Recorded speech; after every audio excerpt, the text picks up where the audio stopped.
இங்கு ஊமைகள் ஏங்கவும் உண்மைகள் தூங்கவும் நானா பார்த்திருப்பேன்.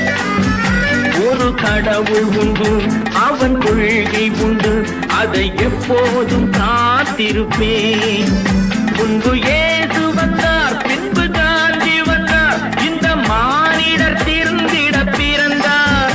இவர் திருந்தவில்லை, மனம் வருந்தவில்லை, அந்த மேலோர் சொன்னதை மறந்தார், அந்த மேலோர் சொன்னதை மறந்தார்.